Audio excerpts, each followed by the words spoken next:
Aline Praniar Nenhuma das Alternativas, e hoje eu vim falar sobre Oscar. Sim, estamos na semana do Oscar, ele acontece no próximo dia 12 de março, ou seja, o próximo domingo. E eu já tenho tradição de fazer aqui no canal alguns vídeos falando sobre algumas categorias e os indicados, os filmes indicados, a categoria de documentário, de filme internacional, de animação e de melhor filme. Bom, que estamos no primeiro vídeo dessa série falando sobre os documentários indicados à categoria de documentário. Eu preciso relembrar que no dia 12 de março eu vou estar lá no canal do meu tio Oscar, numa live preparada com muito carinho e muita dedicação por esse canal que é especializado na festa do Oscar. O Felipe Raureliuk, que é o idealizador, o apresentador do canal, ele entende tudo de Oscar e ele faz uma live muito legal. Eu já participei dela nos últimos 2 anos, vou participar uma terceira vez. E para quem curte a festa, tem que acompanhar a gente, vai ter muita coisa legal na live, além dos nossos comentários. E para quem é de São Paulo, vai rolar uma festança super glamour, com temática de Oscar, para acompanhar a cerimônia. Eu vou deixar o link aqui na descrição para você ver como que você participa dessa festa, mas lá vai ter comida, bebida liberada e também sorteio, inclusive bolão do Oscar. Quem ganhar e tem que estar presencialmente nessa festa ou em outros pontos do país, vai ter também em Curitiba, vai ter em Salvador, vai ter em Manaus, vai ter em Brasília. E quem ganhar esse bolão em um desses pontos aí, em uma desses eventos que estão sendo promovidos pelo meu tio Oscar, vai ganhar 1 ano de cinema grátis. Entenda mais clicando no link da descrição. Deixa eu falar então sobre os 5 indicados desse ano do Oscar 2023 para a categoria de documentários. Essa costuma ser uma das minhas categorias favoritas do Oscar e esse ano nós temos como indicados A House Made of Splinters, Navalny, Vulcões, a tragédia de Katya e Maurice Kraft, All the Beauty and the Bloodshed e All That Breathes, Tudo que Respira. Esse tem tradução no Brasil. Eu vou falar sobre os documentários daquele que eu menos gostei ao que eu mais gostei. Então vai ter uma ordem de preferência aqui. E entendam, eu gosto muito de documentários, eu tenho uma dificuldade muito grande de colocar um documentário como um filme ruim, sabe? Então é simplesmente um filme que eu gostei menos. Eu tô falando de A House Made of Splinters, que é esse documentário que acompanha o dia a dia de uma casa que acolhe crianças lá na Ucrânia. Crianças que são um pouco abandonadas ali pelos pais, os pais não têm condições de cuidar dessas crianças, são pais que ou não têm condições financeiras, tem muitos casos de pais alcoólatras que deixam as crianças abandonadas em casa.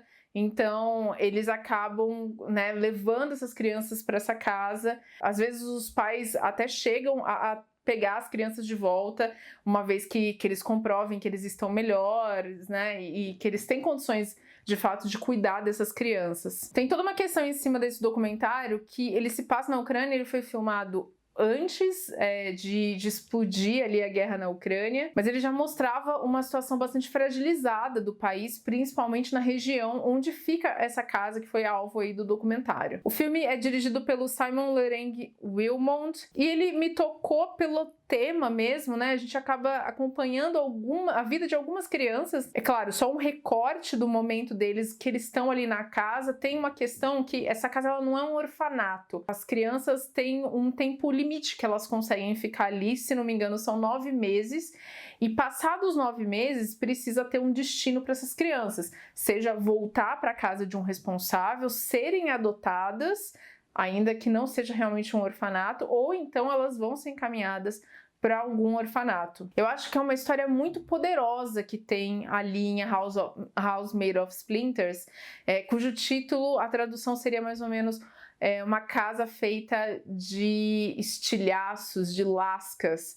Ela não é um lar homogêneo, Ela é realmente formada por várias pequenas coisas, no caso, as pequenas coisas, as crianças que estão ali e que vão de tempos em tempos saindo e entrando outras. E toda essa história delas acaba construindo esse lar que é essa casa ali na Ucrânia. Eu acho que é uma história bastante poderosa, mas eu sinto que a condução do documentário é muito uma coisa muito tradicional, sabe? Existia muito potencial para fazer um filme mais memorável, principalmente por conta das histórias das crianças, mas eu acho que ela acaba ficando dentro de... A estrutura do documentário acaba ficando dentro de uma caixinha muito quadradinha, sabe? Eu fiquei pensando nisso quando eu tava terminando o documentário. Eu acho que ele podia ter explorado mais, inclusive, o nosso envolvimento com o filme. E eu terminei tocada por algumas histórias, mas acreditando que o potencial narrativo foi meio desperdiçado. Mas eu entendo realmente o apelo desse documentário. Ele não estava nas listas das principais apostas, assim, para estar entre os indicados, e ele conquistou ali a sua vaga, eu acho que também pela força do momento, né, de discutir o que está acontecendo ali na Ucrânia. Em quarto lugar, eu coloquei Navalny, que é um documentário que está disponível ali na HBO Max. Eu recomendo muito que vocês vejam, porque apesar de eu ter colocado esse filme na minha ordem de preferência em quarto lugar, eu acho que ele está brigando forte pela estatueta. É bem provável que ele vá ganhar o Oscar. Ele é um filme do Daniel Hoher e ele acompanha um tempo de vida do Alexei Navalny, que é um advogado que acaba virando ali na Rússia um adversário político do Putin. Ele quer se candidatar à presidência e ele começa a movimentar multidões ali na Rússia. Acontece que justamente o momento em que o Navalny é gravado para esse documentário é em decorrência de um envenenamento que ele sofreu e que ele alega que foi intencional e que foi promovido pelo governo russo. Ou seja, ele está falando de uma tentativa de assassinato. Eu acho que, mais uma vez, a história aqui é muito forte, muito impactante, muito importante de ser contada, só que a forma como ela é contada me incomoda. Ele é muito, muito, muito manipulativo e muito posado. É como se, claro, são pessoas, né, o Navalny principalmente, mas também a família dele, são pessoas que estão na mídia há muito tempo, que usam redes sociais, usam TikTok, eles sabem se portar, só que perde muito a naturalidade. É como se o tempo todo eles estivessem posados para esse documentário. Eu sinto que o cineasta, o Daniel Hoher, ele tentou trazer um pouco de intimidade e também ir para além da imagem que eles estavam tentando passar no documentário. Mas eu acho que ele não é muito eficiente nisso e ele se rende a uma estrutura que parece um filme de espionagem, sabe? Parece uma coisa bastante ficcional. E a gente sabe que por mais que várias das coisas ali sejam posadas, sejam feitas de caso pensado, porque eles sabem que eles estão sendo filmados, a gente entende que tem sim bastante verdade nessa história. Eu só não sei se o documentário conseguiu tirar tanto disso. Só que quando a gente chega no final do documentário, a gente entende também por que essa história é tão importante ser contada. É por isso que eu acho que grandes chances de Navalny vencer o Oscar. Não seria o meu voto se eu pensasse cinematograficamente falando, mas seria meu voto pensando principalmente que esse filme precisa de visibilidade, ele precisa ser discutido, a situação que ele retrata precisa urgentemente ser debatida. Em terceiro lugar, eu coloco All the Beauty and the Bloodshed, esse filme da diretora Laura Poitras, que venceu o Festival de Veneza em 2022, venceu inclusive filmes como Os Banshees de Inisherin, que também estava indicado. Ele já chama atenção por conta dessa premiação gigante que ele ganhou, e ele vai acompanhando uma fotógrafa americana que chama Nan Goldin, e ela tem basicamente duas grandes histórias para contar. Primeiro, a história da vida dela, que é uma história bastante impressionante, mostrando os bastidores da cena artística nova-iorquina nos anos 60, nos anos 70, essa cena mais underground, em que você tinha muitos artistas alternativos, um cenário LGBT que ia mais muito forte, e ela estava envolvida com tudo isso. Só que a Nan se envolveu numa situação bastante delicada nos últimos anos, quando ela acabou desenvolvendo um vício em Oxycontin, que é um opioide nos Estados Unidos que foi vendido para as pessoas como um remédio para dor tranquilo, que não causava não causava dependência, e pelo contrário, ele causava bastante dependência e gerou toda uma crise de opioides lá nos Estados Unidos, que resultou em muitas pessoas viciadas no medicamento, que acabaram inclusive migrando do medicamento para drogas mais fortes. Isso foi um cenário bem caótico que ainda está tendo repercussões nos Estados Unidos. Para quem assistiu a série Dopesick com o Michael Keaton, tá um pouco ligado nessa história que envolve a Purdue Pharma, né, que é a empresa que fabricou a OxyContin, e a família Sackler. A Nan, ela acaba sobrevivendo, né, a toda essa situação, ela consegue se tratar e se livrar do vício da OxyContin, e ela começa a fazer um trabalho de reunir as pessoas e de protestar em museus, lugares inclusive que ela expunha as obras dela e que eram patrocinados pela família Sackler. A história é muito interessante, ambas, mas eu acho que uma das questões de All the Beer and the Bloodshed é que parece que o filme não sabe exatamente o que ele tá querendo contar. A gente começa ali pelo passado da Nan, e depois a gente vai para o presente, de repente a gente está falando de novo da vida dela, né, como fotógrafa, se descobrindo, a relação dela com a irmã, de repente corta de novo para ela lidando com toda a crise gerada ali pelo vício da OxyContin, e eu sinto que a história dela era mais interessante, pelo menos foi colocada de uma forma mais interessante, e toda a dinâmica que envolve a questão dela com a OxyContin, com os protestos, com o grupo que ela criou, fica um pouco esvaziado, perde um pouco a força. Eu acho que quando esse documentário começou a ser feito, a intenção era pegar o gancho aí pelo que a Nan estava fazendo contra a empresa da Purdue Pharma e a família Sackler, e depois eles foram descobrindo uma narrativa muito interessante ali que não poderia ser deixada de lado. Só que navegar entre essas duas histórias não foi uma coisa que ficou muito orgânica no filme. Ainda é um ótimo filme, mas eu acho que a edição, a condução do roteiro dele é um pouco problemática. Em segundo lugar, eu deixei All That Briefs, esse documentário indiano que acompanha dois irmãos lá na Índia, se não me engano em Nova Delhi, que é uma das, né,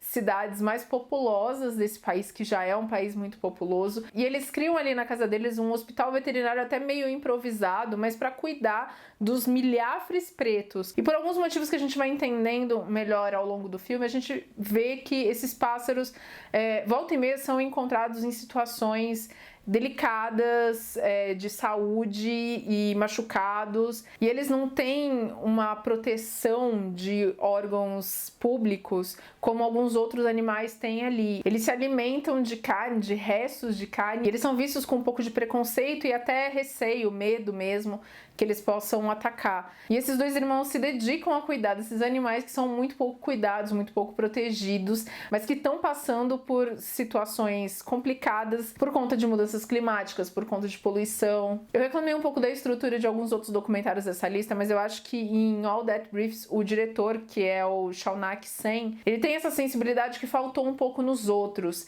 E eu acho que ele conta essa história sem se intrometer tanto, conseguindo registrar ali daquelas pessoas sentimentos muito genuínos do que eles estão sentindo, diferente, por exemplo, do que a gente vê em Navalny. Apesar dele focar nos irmãos e no outro colega deles que trabalha no hospital, ele consegue registrar, inclusive, através daquelas pessoas que ele está retratando, a situação da cidade, e de uma forma bem orgânica, bem natural e bem de acordo com aquilo que é a proposta narrativa de All That Briefs. Os momentos silenciosos dessa câmera, inclusive, eu acho que são muito significativos. All That Briefs, Tudo que Respira, na verdade, tem esse título em português.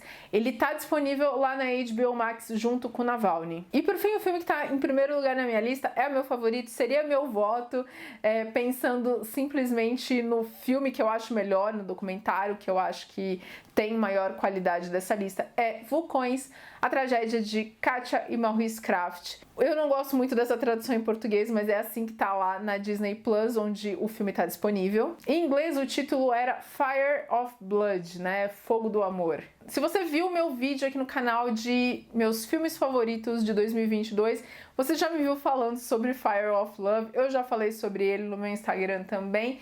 E eu simplesmente fiquei apaixonada pelo filme. A Sara Dosa, que é a diretora, ela pega um material que foi filmado por esses dois vulcanólogos, esse casal de vulcanólogos, a Katja e o Maurice Kraft, que eles fizeram eles têm muita documentação em vídeo do tempo em que eles estavam ali investigando os vulcões ao redor do mundo, nos anos 60, acho que 60 não tanto, mas 70, 80 e 90, e ela pega todo esse material, ela resgata esse material, que inclusive é um material muito bom, e ela vai aí desnudando essa narrativa a partir de um objetivo de contar um pouco a história do casal, como que eles se conheceram, como que eles se apaixonaram e principalmente como que eles viviam, como que era a vida desses dois malucos que eram apaixonados um pelo outro e por vulcões e que fazem coisas realmente assustadoras até para conseguir esses registros. Mas eu acho que o grande lance do filme é a gente entender que não é só a história de amor,